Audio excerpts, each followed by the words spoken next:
నేను మీకు custom URL ఎలా యాడ్ చేయాలో ఎక్స్ప్లెయిన్ చేయబోతున్నాను. ఫస్ట్ మీరు మీ బ్లాగర్ బ్యాక్ ఎండ్కి వెళ్ళి ఇక్కడ సెట్టింగ్స్ మీద క్లిక్ చేయండి. క్లిక్ చేశాక మీరు ఇక్కడ చూడొచ్చు బ్లాగ్ అడ్రస్ అండ్ ఇక్కడ plus setup A third party URL for your blog అని ఉంటుంది. దాని మీద క్లిక్ చేయండి. క్లిక్ చేస్తే మిమ్మల్ని ఇక్కడ డొమైన్ నేమ్ ఎంటర్ చేయమని అడుగుతుంది. డొమైన్ నేమ్ కోసం మీరు freenome.comకి వెళ్ళి లాగిన్ అవ్వండి. నేను ఆల్రెడీ లాగిన్ అయ్యాను కాబట్టి న్యూ డొమైన్ రిజిస్ట్రేషన్ మీద క్లిక్ చేస్తున్నాను. సర్వీసెస్ మీద క్లిక్ చేసి రిజిస్టర్ ఏ న్యూ డొమైన్ మీద క్లిక్ చేయండి. ఇక్కడ మీకు కావాల్సిన డొమైన్ని సెర్చ్ చేయండి.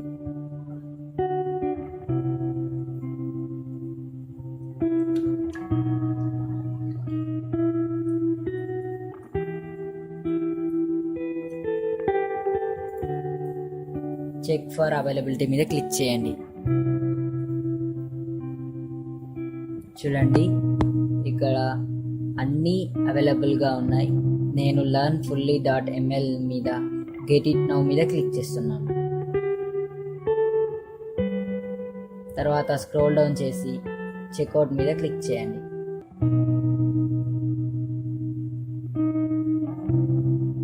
తర్వాత ఇక్కడ 3 months దగ్గర 12 months సెట్ చేసుకొని కంటిన్యూ మీద క్లిక్ చేయండి.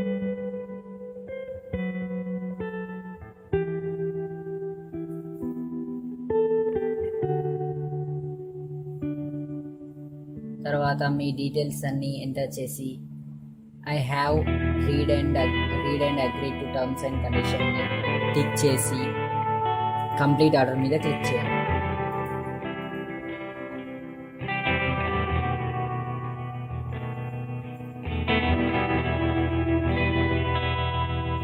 చూడండి click here to go to your client area అని వస్తుంది. దాని మీద క్లిక్ చేయండి. క్లిక్ చేశాక సర్వీసెస్ మీద క్లిక్ చేసి మై డొమైన్స్ మీద క్లిక్ చేయండి. క్లిక్ చేశాక చూడండి learnfully.ml అనే డొమైన్ అనేది మీ డొమైన్ అయిపోయింది. ఇప్పుడు మేనేజ్ డొమైన్ మీద క్లిక్ చేయండి.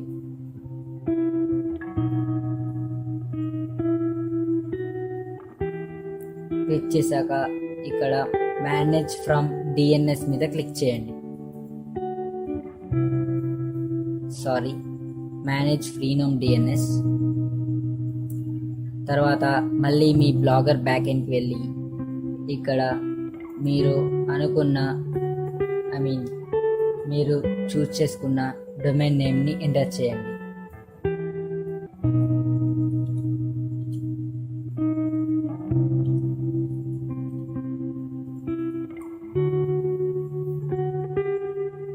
ఎంటర్ చేశాక సేవ్ మీద క్లిక్ చేయండి.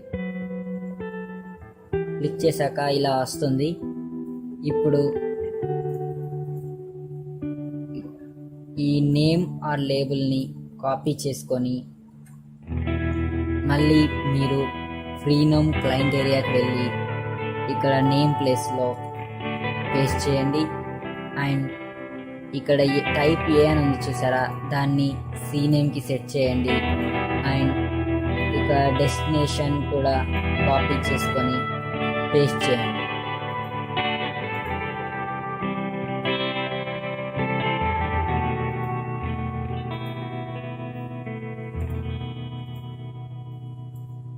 తర్వాత మోర్ రికార్డ్స్ మీద క్లిక్ చేయండి. మిగతాయి కూడా కాపీ చేసి పేస్ట్ చేయండి.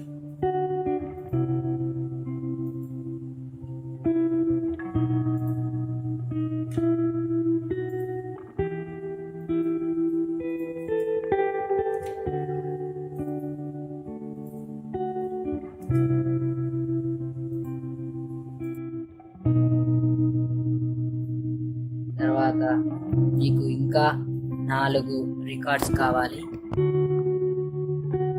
ఇంకా 4 క్రియేట్ చేసుకోండి.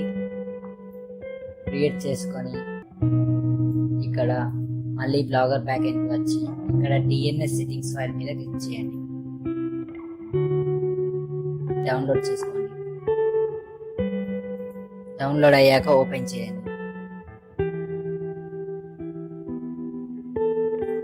ఓపెన్ చేశాక ఇక్కడ ఉన్న అడ్రసెస్ని కాపీ చేసి పేస్ట్ చేయండి. ఫ్రీనోమ్లో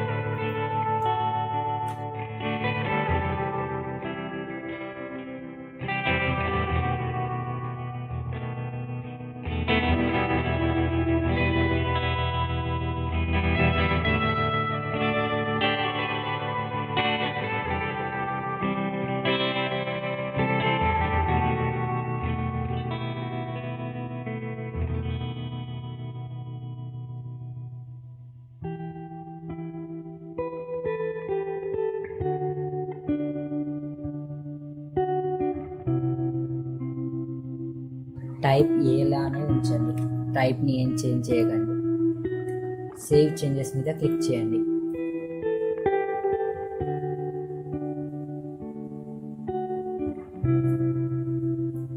చూడండి, రికార్డ్ యాడెడ్ సక్సెస్ఫుల్లీ అని వచ్చింది. ఇప్పుడు మళ్ళీ బ్లాగ్ బ్యాక్ ఎండ్కి వెళ్ళి ఇక్కడ సేవ్ మీద క్లిక్ చేయండి.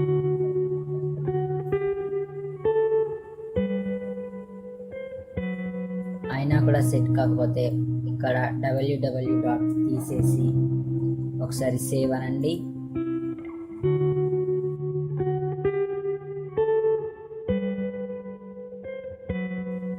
మళ్ళీ www. పెట్టి సేవ్ అనండి.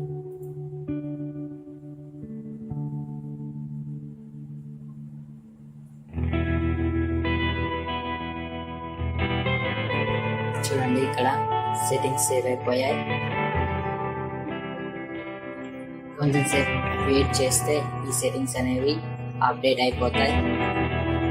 చూడండి, ఇప్పుడు ఇక్కడ ఎడిట్ మీద క్లిక్ చేసి రీడైరెక్ట్ మీద క్లిక్ చేసి సేవ్ మీద క్లిక్ చేయండి.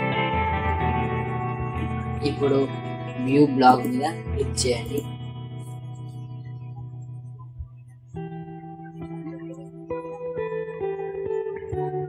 చూడండి, మీ సైట్ .blogspot.com అని కాకుండా ఒక URLతో వస్తుంది. మీరు చూస్ చేసుకున్న URLతో.